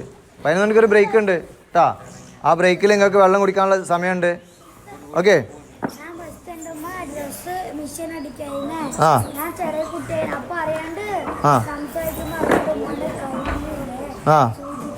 എന്നിട്ട് ഉമ്മാനോട് സോറി കരഞ്ഞ അത് സാരമില്ല. ഒരു 11 മണിക്ക് നിങ്ങൾക്ക് ചെറിയ ബ്രേക്ക് ഉണ്ടാവട്ടെ, ഒരു 5 മിനിറ്റ്സ് ബ്രേക്ക് ഉണ്ടാവുള്ളൂ കേട്ടോ. അപ്പോൾ ഇതിന് എല്ലാവർക്കും വെള്ളമൊക്കെ കുടിച്ച് ഫ്രഷ് ആയിട്ട് വരാം. പറഞ്ഞു മനസ്സിലായില്ല? അതിൻ്റെ അടുക്ക് ഇനി സമയമായി തുടങ്ങി. ഇനി ആകെ 3 മിനിറ്റേ സമയമുള്ളൂ. ഓക്കെ, ആ ബ്രേക്കിൻ്റെ ശേഷം വളരെ പ്രധാനപ്പെട്ട കുറച്ച് കാര്യം കൂടി ഞാൻ കഥയിലൂടെയും ഇതിലൂടെയൊക്കെ നിങ്ങൾക്ക് പറഞ്ഞു തരുന്നത് എന്താണെന്ന് വെച്ചാൽ നിങ്ങൾക്ക് കുറച്ചും കൂടി ഉൾക്കൊള്ളാൻ വേണ്ടിയാണ് കേട്ടോ, കുറച്ചും കൂടി മനസ്സിലാക്കാൻ വേണ്ടിയാണ്. നമ്മളെപ്പോഴും ശ്രദ്ധിക്കേണ്ടത് ഈ പ്രായത്തിൽ നിങ്ങൾ ശ്രദ്ധിക്കേണ്ട 5 F ഉണ്ട്. എന്താണ്? 5 F കൊണ്ട് തുടങ്ങുന്ന ഇംഗ്ലീഷ് വാക്കുകൾ. F കൊണ്ട് തുടങ്ങുന്ന ഇംഗ്ലീഷ് വാക്കുകൾ. അതിൽ ഒരു F ഞാൻ പറഞ്ഞു. ആ F എന്താണ്? ഫ്രണ്ട്സ്. ഒന്നാമത്തെ F എന്താണ്? ഫ്രണ്ട്സ്. സംസർഗാജ ഗുണദോഷ ഭവന്തു എന്ന് സംസ്കൃതത്തിൽ പറയും. സംസർഗാജ ഗുണദോഷ ഭവന്തു. അതിന്റെ അർത്ഥം എന്താരോ? ചാരിയാൽ ചാര്യത് മണക്കും, ചന്ദനം ചാരിയാൽ ചന്ദനം മണക്കും, ചാണകം ചാരിയാൽ ചാണകം മണക്കും. ഓക്കെ, നല്ല കൂട്ടുകെട്ട്, നല്ല സൗഹൃദം നമുക്ക് വേണം. ആ സൗഹൃദം നമ്മുടെ ജീവിതത്തിൽ നമുക്ക് ഒരുപാട് പിന്നെ ആശ്വാസം നൽകും അല്ലേ? നമുക്കൊരു സങ്കടം ഉണ്ടാകുമ്പോൾ നമ്മളെ സുഹൃത്തിനോട് പങ്കുവെക്കാം, നമ്മുടെ സുഹൃത്തിന് സങ്കടം ഉണ്ടാകുമ്പോൾ നമ്മോട് പങ്കുവെക്കും. അങ്ങനെ തുറന്ന് അങ്ങോട്ടും ഇങ്ങോട്ടും സംസാരിക്കുമ്പോൾ തന്നെ കുറേയൊക്കെ എന്ത് ചെയ്യും? നമുക്ക് ഒരു ആശ്വാസം വരും അല്ലേ? പറഞ്ഞ് മനസ്സിലാവുണ്ടോ? മനുഷ്യനായാൽ ചിലപ്പോൾ എല്ലായ്പ്പോഴും ഒരേപോലെ ആയിക്കൊള്ളണമെന്നില്ല. ചിലപ്പോൾ നമുക്ക് മൂഡ് ഔട്ടൊക്കെ വരും. പറഞ്ഞ് മനസ്സിലാവുണ്ടോ? ചിലപ്പോൾ നമുക്ക് ഇങ്ങനെ കരച്ചിലൊക്കെ വരും, ചിലപ്പോൾ നമുക്ക് ദേഷ്യം വരും, ചിലപ്പോൾ അതൊക്കെ വരും. കാരണം നിങ്ങൾ കൗമാരപ്രായത്തിലുള്ള കുട്ടികളാണ്. കൗമാരപ്രായം എത്ര വയസ്സ് മുതൽക്കാണ് സ്റ്റാർട്ട് ചെയ്യുന്നത്? 13 പണ്ടൊക്കെ പറഞ്ഞത്. ഇന്ന് വേൾഡ് ഹെൽത്ത് ഓർഗനൈസേഷൻ പറയുന്നത് 10 വയസ്സ് കഴിഞ്ഞാൽ കൗമാരത്തിലേക്ക് കടന്നു എന്നാണ് പറഞ്ഞു. 10 വയസ്സ് കഴിഞ്ഞാൽ അല്ലേ? ഇപ്പം നിങ്ങളെല്ലാവരും 10 വയസ്സ് കഴിഞ്ഞവരല്ലേ? 10 ആയാലല്ലേ? 9 അല്ലേ? അപ്പോൾ അടുത്ത് 10ലേക്ക് ആവാൻ പോവാണ്. 10 വയസ്സ്. അപ്പോൾ ഈ കൗമാരപ്രായത്തിൽ മനുഷ്യൻ്റെ ജീവിതത്തിൽ 5 പ്രായങ്ങളുണ്ട്. ഒന്ന് ശൈശവം. ഒന്നേതാണ്? ശൈശവം. ശൈശവം എന്ന് പറഞ്ഞാൽ ഈ 2 വയസ്സിൻ്റെ ഒക്കെ ഉള്ളിൽ പറഞ്ഞ മനസ്സിലായി, ചെറിയ കുട്ടികൾ, ശിശുക്കൾ അല്ലേ? ശിശു എന്ന് പറയില്ലേ? ആ, അതാണ് ശൈശവം. ശൈശവം കഴിഞ്ഞാൽ പിന്നെ ബാല്യം. ഏതാണ്? ഇപ്പം നിങ്ങൾ ഈ കുറേ കുട്ടികൾ ബാല്യത്തിലുണ്ട്, കൗമാരത്തിലേക്ക് എത്താത്തവരുണ്ട്. മനസ്സിലായില്ലേ? എന്നാൽ കൗമാരത്തിൽ കടക്കുന്നവർ കൗമാരത്തിലെത്തിയുണ്ട്. അപ്പോൾ ഒന്നെന്താണ്? ശൈശവം. രണ്ടെന്താണ്? ബാല്യം. മൂന്നാമത്തെ എന്താണ്? കൗമാരം. മൂന്നാമത്തെ എന്താണ്? കൗമാരം. ഏറ്റവും കൂടുതൽ വഴി തെറ്റാൻ സാധ്യതയുള്ളൊരു പ്രായമാണ് കൗമാരപ്രായം. അതുകൊണ്ടാണ് നിങ്ങൾക്ക് ഇങ്ങനത്തെ ക്ലാസ്സുകളൊക്കെ ഇടയ്ക്കിടയ്ക്ക് തരുന്നത്. പറഞ്ഞ് മനസ്സിലാവുണ്ടോ? നിങ്ങൾ ആരും ലഹരി ഉപയോഗിച്ചിട്ടോ അതൊന്നല്ല, പക്ഷേ അതിലേക്കൊക്കെ ചെന്ന് ചേടാൻ സാധ്യത ഉള്ളതാണ് ഈ കൗമാരപ്രായം. ഞങ്ങൾ വെള്ളം കുടിച്ചിട്ട് ഞാൻ ലഹരിയിലേക്ക് വരുന്നുണ്ട്. എന്താണ് ലഹരി? ലഹരിൻ്റെ എങ്ങനെ നമുക്ക് രക്ഷപ്പെടാം, എന്താണ് അതിലേക്ക് പോകുന്ന ചില ഘടകങ്ങളൊക്കെ പറയാം. ഓക്കെ, 4ാമത്തെ പ്രായം ഏതാണ്? യൗവനം. 4ാമത്തെ എന്താണ്? യൗവനം. 5ാമത്തെ എന്താണ്? വാർദ്ധക്യം. മനസ്സിലാവുണ്ടോ? അപ്പോൾ ഒരു മനുഷ്യൻ്റെ 5 ജീവിത ചക്രങ്ങളാണ്. 1 ശൈശവം, 2 ബാല്യം, 3 കൗമാരം, 4 യൗവനം, 5 വാർദ്ധക്യം. ഓക്കെ, അപ്പോൾ ഇപ്പോൾ 11 മണിയായി. നിങ്ങൾ എന്ത് ചെയ്യണം? ഒരു 5 മിനിറ്റ് ബ്രേക്ക്. ആർക്കെങ്കിലും ടോയ്ലറ്റ് പോകാനോ എല്ലാവരും പെട്ടെന്ന് വരണം കേട്ടോ. എന്നിട്ട് നമുക്ക് ക്ലാസ് സ്റ്റാർട്ട് ചെയ്യാം. യൗവനം എന്ന് പറഞ്ഞാൽ ഈ കൗമാരം കഴിഞ്ഞിട്ടുള്ള ഒരു 20-21 വയസ്സ് കേട്ടോ. വാർദ്ധക്യം എന്ന് പറഞ്ഞാൽ 40 അല്ല 60 ഒക്കെ. നിങ്ങൾ വെള്ളമൊക്കെ കുടിച്ച് ടോയ്ലറ്റ് പോകാനുള്ളവർക്ക് ടോയ്ലറ്റൊക്കെ പോയിട്ട് വേഗം വരിക.